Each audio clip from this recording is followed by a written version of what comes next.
En aquel tiempo designó el Señor otros 72 y los mandó por delante de dos en dos a todos los pueblos y lugares a donde empezaba a ir él, y les decía: la mies es abundante y los obreros pocos. Rogad, pues, al dueño de la mies que mande obreros a su mies. Poneos en camino. Mirad que os mando como corderos en medio de lobos. No llevéis talega, ni alforja, ni sandalias, y no os detengáis a saludar a nadie por el camino. Cuando entréis en una casa, decid primero: paz a esta casa. Y si allí hay gente de paz, descansará sobre ellos vuestra paz, y si no, volverá a vosotros. Quedaos en la misma casa, comed y bebed de lo que tengan, porque el obrero merece su salario. No andéis cambiando de casa. Si entráis en un pueblo y os reciben bien, comed de lo que os pongan, curad a los enfermos que haya y decid: está cerca de vosotros el reino de Dios. Cuando entráis en un pueblo y no os reciban, salid a la plaza y decid: hasta el polvo de vuestro pueblo que se nos ha pegado a los pies, nos lo sacudimos sobre vosotros. De todos modos, sabed que está cerca el reino de Dios. Os digo que aquel día será más llevadero para Sodoma que para ese pueblo. Palabra del Señor. Primera enseñanza de este Evangelio. La primera: el Señor manda a evangelizar. A evangelizar acompañando eso del don de la sanación para los enfermos. Curar el alma y curar el cuerpo. Empezando por curar el alma. Porque ¿de qué sirve tener el cuerpo sano si tienes el alma contaminada por el pecado? ¿Cuántos problemas físicos vienen precisamente de esa enfermedad del alma? Lo primero, por lo tanto, evangelizar. La primera misión. No se trata, dice el Papa Francisco con razón, no se trata de hacer proselitismo. Habría que explicar bien la diferencia entre evangelizar y hacer proselitismo. Según lo entiendo yo, el proselitismo es aquello que se hace para ganar adeptos a base de forzar de algún modo su voluntad, con el miedo, por ejemplo, o con el interés.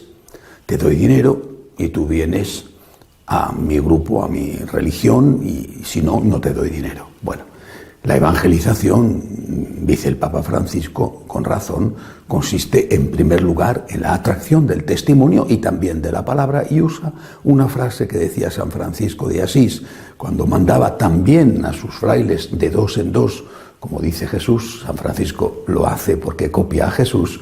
De dos en dos le mandaba a evangelizar por las aldeas de Italia y de toda Europa, y les decía que primero el silencio con el testimonio, y si era imprescindible y necesario, también la palabra. Testimonio y palabra, no al revés. Testimonio y palabra. El Señor nos urge a la evangelización. Estamos además en un mes especial dedicado expresamente por el Papa Francisco a la evangelización. Ahora bien, dice que vayan sin sandalias, sin dinero en la faja, que lleven solamente lo imprescindible, las sandalias, un poco de ropa.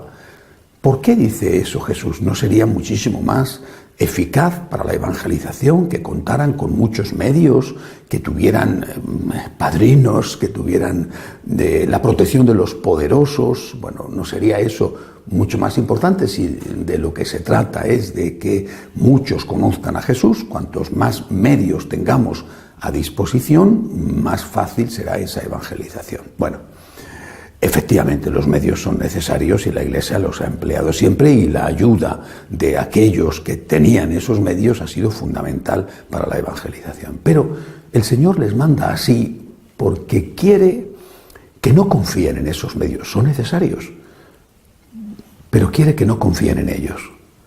La evangelización no se va a hacer a golpe de talonario, se va a hacer a golpe de testimonio, y a golpe, en el sentido no de daño, ¿verdad? Se va a hacer con el testimonio y con la enseñanza, con el poder que tiene el mensaje.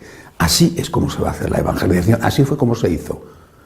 A pesar de las persecuciones, la gente se hacía católica. A pesar de los problemas en que se metían por ser cristianos, la gente se hacía cristiana. Así fue como se hizo. No se hizo por el patrocinio de los poderosos. hasta el año 313, que no dio Constantino libertad a la Iglesia, se vivió en medio de las persecuciones más crueles. Y sin embargo, el cristianismo se extendió, el cristianismo creció. La palabra, el testimonio y la palabra. En esto es en lo que tenemos que confiar, porque a veces podemos tener medios y no los usamos para el bien. O podemos tener medios y no los usamos para evangelizar. ¿De qué sirve tener colegios si en los colegios no se evangeliza? ¿De qué sirve tener hospitales si en los hospitales no se evangeliza? Y diría, ¿de qué sirve tener magníficos edificios, estructuras muy buenas que seguramente hemos heredado de otros que sí tenían fe, si después esos edificios, esas parroquias, esos centros de reuniones, esas casas de retiro no se usan para evangelizar? ¿De qué sirve? No sirve de nada porque falta el alma. Sin embargo, Jesús, y es un detalle que pasa desapercibido, les dijo que no llevaran dinero, bueno, pero no les dijo que no fueran con nada, aparte de las sandalias, ¿verdad?, que tenían que llevar puestas. Es un detalle que pasa desapercibido. Jesús les dice que vayan de dos en dos, los manda de dos en dos. Y de, bueno, esto qué bien, ¿no?, porque es una forma de ayudarse el uno al otro. Claro, por supuesto, podía haberles mandado de 3 en 3 o de 5 en 5, si hubieran ayudado más. Pero si de 2 en 2, bueno, pues es el mínimo y así pueden llegar a más sitios, vale. Pero además hay otra cosa. El Señor dijo que donde 2 o más están unidos en su nombre, Él estaba en medio de ellos. Y antes de terminar su vida en la tierra, en la última cena, al acabar la última cena, justo antes de salir para el huerto de los olivos, el Señor dijo, hablándole a Dios Padre, que todos sean uno para que el mundo crea. No les manda sin nada, les manda con la unidad, que estén unidos entre ellos, que esté el Señor presente en medio de ellos. Si el Señor no está presente en medio nuestro, si no hay caridad y amor entre nosotros, ¿cómo vamos a evangelizar? ¿Cómo vamos a evangelizar mientras estamos dando un antitestimonio de división de unos contra otros, de personas que supuestamente en el nombre de Cristo se hacen daño las unas a las otras? Por eso, para evangelizar, primero el testimonio. Y el primer testimonio es el testimonio de la unidad. En los Hechos de los Apóstoles se dice claramente que los paganos se convertían al ver el ejemplo de amor entre los cristianos. Mirad cómo se aman. Y eso era atractivo. Primero el ejemplo, después la palabra. Ejemplo y palabra. Y el primero de los ejemplos, la unidad entre nosotros. Y esto sirve, por supuesto, para todos los que tienen la misión de evangelizar. También los padres de familia. La unidad entre el papá y la mamá. El amor recíproco entre ellos es el mejor testimonio para transmitir la fe.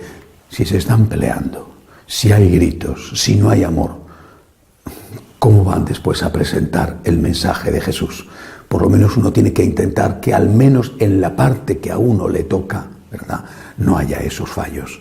Primero el testimonio y después la palabra. Que así sea.